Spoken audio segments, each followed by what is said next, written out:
Assalamualaikum warahmatullahi wabarakatuh. Perkenalkan, saya Andini Himatul Alia dari kelas C321 dengan NPM 102211194, mahasiswi Universitas Teknologi Digital. Pada kesempatan kali ini saya akan membahas materi tentang analisis penerapan GCG pada PT Ultra Jaya Milk Industri Tbk. Dan adapun tujuan saya membuat video ini adalah untuk memenuhi tugas evaluasi tengah semester mata kuliah Tata Kelola Perusahaan yang diampu oleh Ibu Meilani Purwanti SE MSI.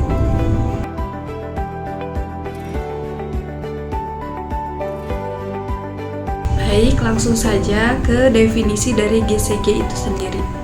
Good Corporate Governance adalah prinsip-prinsip yang mendasari suatu proses dan mekanisme pengelolaan perusahaan untuk meningkatkan keberhasilan usaha dan akuntabilitas guna mewujudkan nilai perusahaan dalam jangka panjang dengan tetap memperhatikan kepentingan stakeholders. Perusahaan berlandaskan peraturan, perundang-undangan, dan nilai etika usaha.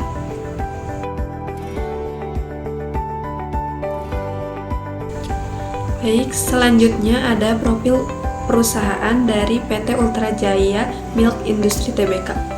PT Ultra Jaya ini merupakan perusahaan pertama dan terbesar di Indonesia yang menghasilkan produk-produk susu, minuman, dan makanan dalam kemasan aseptik yang tahan lama dengan merek-merek terkenal seperti Ultra Milk untuk produk susu, Buah Pita untuk produk jus buah segar, dan Teh Kotak untuk minuman teh segar. Lokasi pabriknya ini terletak sangat strategis di pusat daerah pedalaman pertanian Bandung yang menyediakan sumber daya alam yang melimpah, segar, dan berkualitas, mulai dari susu segar, daun teh, hingga buah-buahan tropis. Kesegaran bahan baku ini dan kualitas gizi alaminya dapat dipertahankan melalui teknologi proses UHT atau ultra high temperature dan pengemasan aseptik tanpa menggunakan bahan pengawet apapun.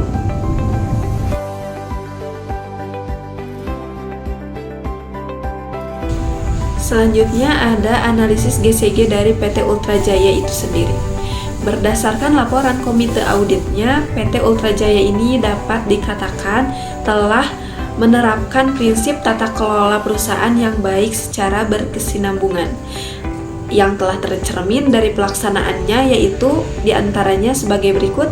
Yang pertama ada transparansi, yang kedua ada akuntabilitas, yang ketiga ada kewajaran, yang keempat ada pertanggungjawaban, dan yang kelima ada kemandirian yang akan dibahas ke next selanjutnya.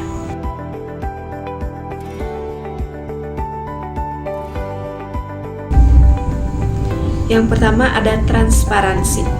Transparansi ini merupakan keterbukaan perusahaan dalam melaksanakan proses pengambilan keputusan dan dalam mengemukakan informasi material dan relevan mengenai perusahaan.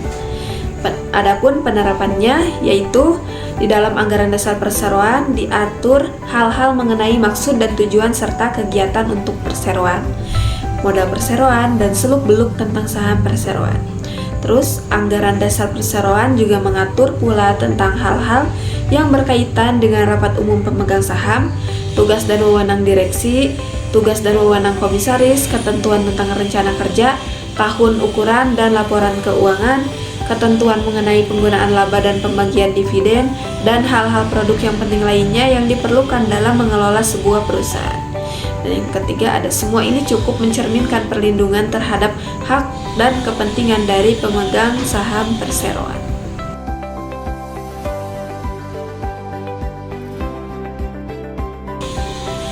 Akuntabilitas.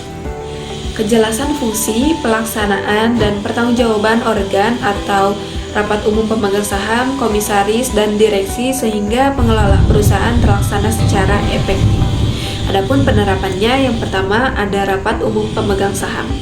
Di dalam anggaran dasar perseroan telah disebutkan bahwa rapat umum pemegang saham atau RUPS ini dalam perseroan terdiri dari rapat umum pemegang saham tahunan atau RUPST dan atau rapat umum pemegang saham luar biasa atau RUPSLB.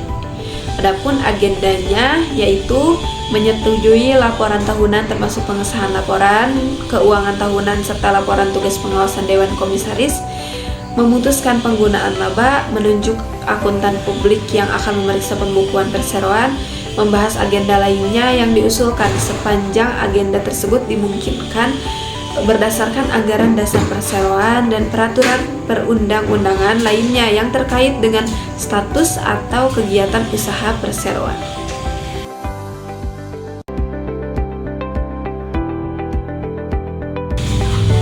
Yang kedua ada direksi. Di dalam dasar perseroan telah ditegaskan bahwa perseroan diurus oleh direksi dan direksi bertanggung jawab penuh dapat melaksanakan tugasnya untuk kepentingan perseroan dalam mencapai maksud dan tujuannya. Direksi juga berkewajiban untuk menjamin bahwa semua aset perseroan telah digunakan sesuai dengan peruntukannya guna kepentingan perseroan dan para pemegang saham perseroan. Di setiap anggota Dewan Komisaris tidak dapat bertindak sendiri, harus berdasarkan keputusan Dewan Komisaris atau berdasarkan penunjukan dari Dewan Komisaris itu sendiri. Yang ketiga ada komisaris. Di dalam anggaran dasar perseroan telah ditegaskan bahwa Dewan Komisaris ini bertugas untuk melakukan pengawasan atas kebijakan pengurusan, jalannya pengurusan pada umumnya, baik mengenai perseroan maupun mengenai usaha perseroan, serta memberikan nasihat kepada sang direksi.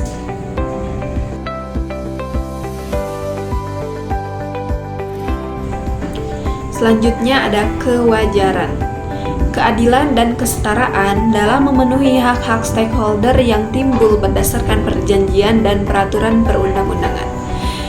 Adapun poinnya yaitu yang pertama ada kepedulian terhadap kenyamanan masyarakat. Seluruh produk perseroan telah memiliki sertifikat halal dari MUI dan BPOM sehingga akan memberikan kenyamanan terhadap masyarakat dan konsumen. Perseroan juga memberikan bantuan dana untuk penyuluhan tentang kecukupan gizi dan kesehatan pada masyarakat. Perseroan ini menyediakan dan menyalurkan air bersih kepada masyarakat dan yang berdomisili di sekitar perseroan dengan membuat bak-bak penampungan air bersih lengkap dengan instalasi pemimpaannya di beberapa lokasi di sekitar perseroan.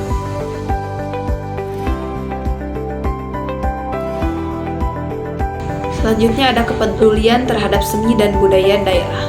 Perseroan ini berperan serta aktif memberikan dukungan dan bantuan dana dengan menjadi sponsor di berbagai acara kesenian dan budaya baik yang dipentaskan di dalam negeri maupun di luar negeri. Perseroan juga memantaskan pegelaran wayang golek untuk menghibur para karyawan perseroan yang masyarakat sekitar lokasi pabrik perseroan. Selanjutnya ada kepedulian sosial perseroan atau corporate social responsibility. Dalam menjalankan kegiatan usahanya, perseroan ini senantiasa berusaha untuk tidak hanya memberikan manfaat bagi para pemegang sahamnya, tapi juga berusaha untuk berperan serta dalam pemenuhan kesejahteraan bagi masyarakat dan berpartisipasi aktif dalam menjaga kelestarian lingkungan.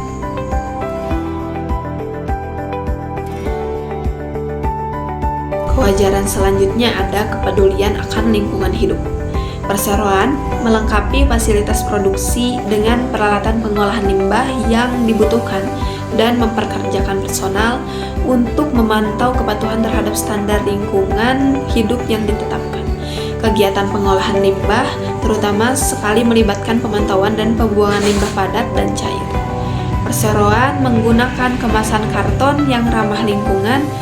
Perseroan juga turun aktif berperan serta dan bertindak sebagai sponsor dalam program yang mengajak seluruh masyarakat untuk lebih mencintai dan turut memelihara lingkungan hidup dengan tidak membuang sampah di mana saja, dengan menghemat penggunaan air dan energi listrik, turut menanam berjuta pohon di seluruh Indonesia, dan lain sebagainya.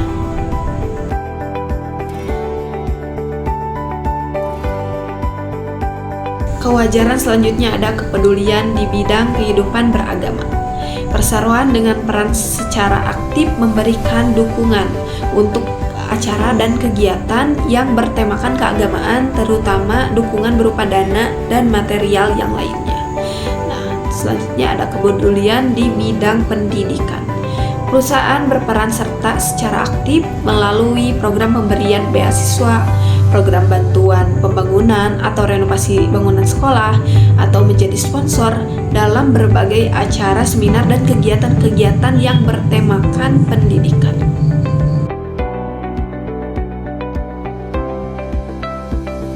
Selanjutnya ada pertanggungjawaban. Kesesuaian dalam pengelolaan perusahaan terhadap peraturan perundangan yang berlaku dan prinsip korporasi yang sehat. Nah, sebagai badan hukum yang didirikan dan melakukan usahanya di Indonesia, dalam menjalankan kegiatannya ini, perseroan selalu berusaha untuk senantiasa mengacu kepada dan mematuhi undang-undang perseroan terbatas serta semua ketentuan dan peraturan undang-undangan yang berlaku di Indonesia. Undang-Undang Ketenagakerjaan merupakan dasar dari pijakan PT Ultra Jaya ini dalam masalah ketenagakerjaan. Perseroan selalu mematuhi aturan dan ketentuan yang terdapat di dalam undang-undang tersebut.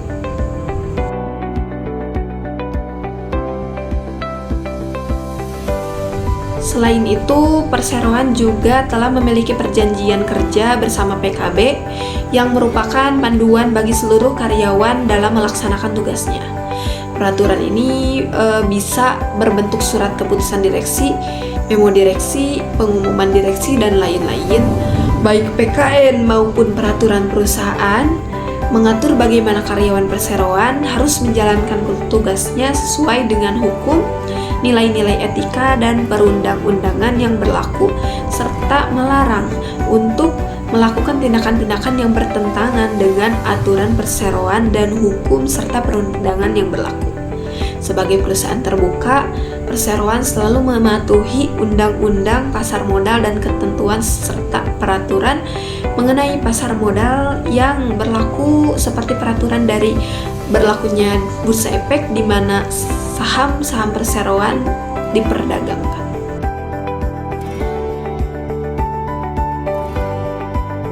Selanjutnya ada kemandirian. Suatu keadaan di mana perusahaan ini dikelola secara profesional tanpa bantuan, kepentingan, dan pengaruh tekanan dari pihak manapun yang tidak sesuai dengan peraturan perundangan yang berlaku. Perseroan dipimpin oleh orang-orang profesional dan kompeten di bidangnya, tanpa adanya sistem rangkap jabatan sehingga mengurangi adanya konflik kepentingan dalam organisasi.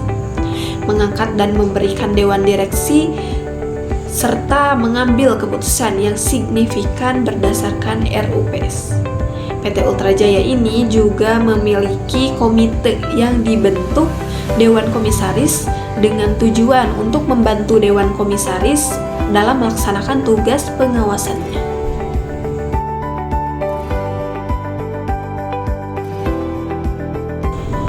Jadi, kesimpulannya, PT Ultra Jaya ini telah mampu merealisasikan dan menerapkan prinsip tata kelola perusahaan korporasi yang baik atau good corporate governance secara berkesinambungan. Keberhasilan PT Ultra Jaya ini dalam mengadopsi dan menginternalisasikan pilar-pilar tersebut dapat menjadikan perusahaannya sebagai GCG dan akan mendatangkan banyak keuntungan bagi perusahaan PT Ultra Jaya Industri Tbk tersebut.